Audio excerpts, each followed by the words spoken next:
লালন সাঁই।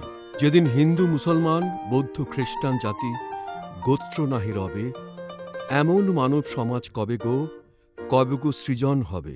অষ্টাদশ শতাব্দীর ৭-এর দশকে জন্ম নেওয়া এক ফকির ভেদাভেদহীন মানব সমাজের স্বপ্ন ফেরি করে বেড়াচ্ছেন বাংলার বিভিন্ন প্রান্তে। তিনি বাউল সম্রাট লালন। গবেষকদের দাবি ১৭৭৪ সালে বাংলাদেশের কুষ্টিয়ায় ভাড়ারা গ্রামে জন্মগ্রহণ করেন লালন সাঁই। বিজ্ঞান প্রযুক্তি অভাবনীয় উন্নতির যুগেও জাত ধর্ম বর্ণের প্রভেদ যেন মানুষের মনকে ক্রমশ ঘিরে ধরেছে। অথচ এই ভেদাভেদ নিরসনের জন্য ২০০ বছর আগেই কত লড়াই না লড়ে গেছেন জীবন দর্শনের স্রষ্টা লালন সাঁই। কথিত আছে লালনের শৈশবকালেই পিতা শ্রী মাধব করের মৃত্যুর পর পরিবারের দায়িত্ব নিতে হয়। লেখাপড়ার সুযোগ পান না। মা শ্রীমতী পদ্মা দেবী এবং স্ত্রীকে নিয়ে থাকতেন। জানা যায় একসময় তিনি গ্রামের সাথীদের সঙ্গে মুর্শিদাবাদে গঙ্গা স্নানের জন্য দীর্ঘ যাত্রা থেকে ফেরার পথে বসন্ত রোগে আক্রান্ত হয়ে জ্ঞান হারালে সাথীরা তাকে মৃত মনে করে ভেলায় নদীতে ভাসিয়ে দেয়। গ্রামে তার অন্ত্যেষ্টিক্রিয়াও করা হয়। এক মহিলা তাকে উদ্ধার করে সেবা শুশ্রূষায় সুস্থ করে তোলেন, কিন্তু তার একটি চোখ সম্পূর্ণ খারাপ হয়ে যায়। সুস্থ হয়ে গ্রামে ফিরে গেলে সমাজের মাথা মোড়লদের কাছ থেকে প্রত্যাখ্যাত হন, কারণ সে মুসলমানের ঘরে জল খেয়েছে, সেই মুসলমানের ঘরে আরোগ্য পেয়েছে। ঘর ছাড়া গ্রাম ছাড়া হয়ে সিরাজ সাঁইয়ের সান্নিধ্য প্রাপ্ত হন, হয়ে ওঠেন লালন ফকির।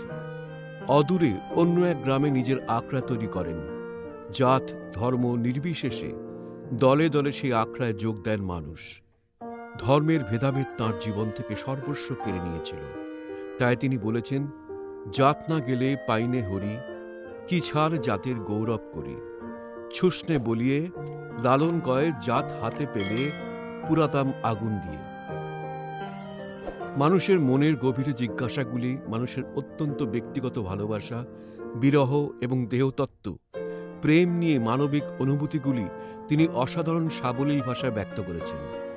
লালন শিষ্যদের দাবি ১০,০০০-এর বেশি এমন গান লালন বলে গেছেন, তার মাত্র কয়েকটাই আমরা পেয়েছি।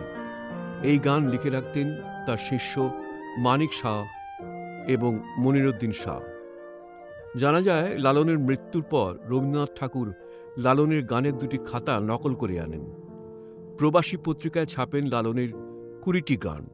রবীন্দ্রনাথ স্বয়ং লালনের আদর্শে অত্যন্ত প্রভাবিত ছিলেন। তাই তিনি বলেছেন, লালন ফকির নামে একজন বাউল সাধক হিন্দু মুসলমান বৌদ্ধ ও জৈন ধর্মের সমন্বয় করে কি যেন একটা বলতে চেয়েছেন। আমাদের সবারই সেদিকে মনোযোগ দেওয়া উচিত। রবীন্দ্রনাথের সঙ্গে লালনের সাক্ষাৎ নিয়ে সংশয় থাকলেও তার সেজদাদা জ্যোতিরিন্দ্রনাথ শিলাইদহে বোটের ওপর বসে থাকা লালনের ছবি এঁকেছিলেন। এই ছবি তার একমাত্র পার্থিব অবয়ব। পরে নন্দলাল বসু লালনের কাল্পনিক একটি ছবি আঁকেন, যা আমরা সচরাচর দেখি। লালন প্রেম সাম্যের পাশাপাশি ন্যায় এবং অধিকার অর্জনের পন্থাও দেখিয়ে গেছেন। তৎকালীন জমিদারি নির্যাতন ও জুলুমের বিরুদ্ধে কুমারখালী গ্রামের কাঙাল হরিনাথ মজুমদার তার পত্রিকায় লেখালেখি ছাপতেন।